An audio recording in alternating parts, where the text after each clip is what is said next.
Ya, dan untuk mengulas mengenai hal ini kita akan langsung bertanya kepada Ketua Pengurus Harian YLKI Tulus Abadi yang sudah tersambung di sini ya. Iya, betul. Selamat pagi, Pak Tulus. Iya, selamat pagi Mbak Eva dan selamat pagi Mbak Maria. Iya, Pak Tulus, hingga hari ini sudahkah ada laporan yang diterima oleh YLKI dari nasabah BSI yang terdampak gangguan sistem BSI selama 4 hari lalu? Ya, sejak hari pertama keluhan dan pengaduan masyarakat konsumen BSI sudah bermunculan ya di YLKI baik melalui WhatsApp ataupun di media sosial, karena ini kan kasus massal ya, di mana selama 4 hari terjadi kelumpuhan pelayanan baik yang offline maupun yang online. Jadi otomatis pengaduan itu banyak sekali baik yang lewat YLKI ataupun media-media lainnya, karena ini berapa jumlahnya Pak dan detail pengaduannya apa saja? Ya, kalau jumlah kita tidak menghitung karena banyak dan pengaduannya ya tidak bisa transaksi ya, baik melalui mobile banking ataupun offline itu melalui ATM dan segala macam gitu.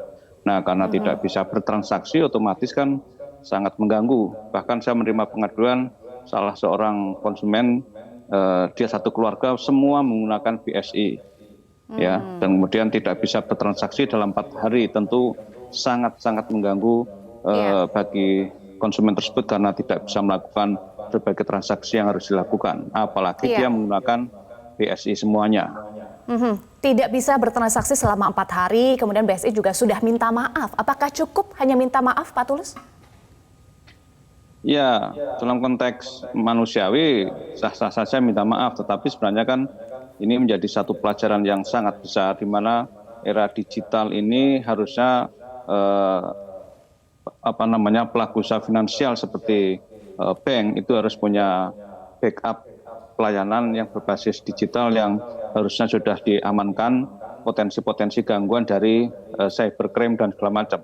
Nah, kejadian 4 hari melumpuhkan itu jelas ada sesuatu yang sangat lemah di dalam sistem IT BSI sehingga bisa dilumpuhkan selama 4 hari. Nah, sebenarnya gangguan-gangguan itu kalau dilihat bank yang lain juga ya sering muncul ya, tetapi kan tidak sampai 4 hari atau sehari atau 2 hari penuh, tapi mungkin hanya beberapa jam gitu. Oke, apa yang salah? Nanti kita akan bahas lebih lanjut Pak Tulus, dan ganti rugi seperti apa yang harus diperoleh nasabah. Kita akan bahas, tapi kita harus jeda terlebih dahulu. Pemirsa, tetaplah bersama kami hanya di Selamat Pagi Indonesia. Pemirsa, kami masih membahas mengenai gangguan keamanan Bank Syariah Indonesia bersama dengan Ketua Pengurus Harian YLKI. Pak Tulus, jadi ganti rugi seperti apa yang diharapkan bisa diperoleh nasabah di sini dengan lumpuhnya sistem BSI 4 hari lalu? Ya, kalau ganti rugi yang sifatnya material atau real itu yang memang formulasinya harus dihitung oleh konsumen. Tetapi yang terpenting adalah bahwa BSI harus menjamin data nasabah tidak sampai dicuri oleh pihak lain, karena kan informasinya dicuri oleh hacker dan menjadi jaminan. Dan kedua, jangan sampai dana nasabah yang ada itu berkurang. Karena yang beredar di masyarakat saat ini adalah dana nasabah bisa berkurang. Nah, kalau itu pun terjadi, maka juga ya Pak ya? Ya, kalau itu terjadi maka pihak BSI harus menjamin penggantian sepenuhnya, karena itu bukan kesalahan konsumen tapi kesalahan dari pihak bank, sehingga bank harus bertanggung jawab penuh terhadap kerugian material ataupun kerugian finansial yang dialami oleh nasabah sebagai konsumen. Begitu. Baik, Pak Tulus, jadi isu yang beredar di masyarakat ini kan memang BSI ini datanya diambil sekitar 15 juta data nasabah BSI. Nah, menurut Pak Tulus sendiri, apakah memang BSI ini harus benar-benar melihat hal itu? Maksudnya benar-benar mengambil bahwasanya oh ini benar memang ada peretasan di sini, dan apa yang harus dilakukan ke depannya? Karena kan ada nama-nama bank plat merah yang mentereng di balik BSI begitu. Tapi ini saja masih bisa terjadi peretasan. Kalau memang itu terjadi, bagaimana BSI ini harus bisa mengembalikan trust publik terhadap bank syariah di Indonesia? Ya, peretasan dari perusahaan atau lembaga milik negara itu kan bukan kali ini saja ya, bahkan kementerian-kementerian juga pernah diisu kasus serupa, atau ada juga dulu BPJS Kesehatan dan segala macam. Yang terpenting adalah semua pihak harus mengantisipasi dengan sistem IT yang andal, yang tidak bisa diretas, dan kemudian harus diantisipasi atau mitigasi kalau kemudian terjadi peretasan seperti ini.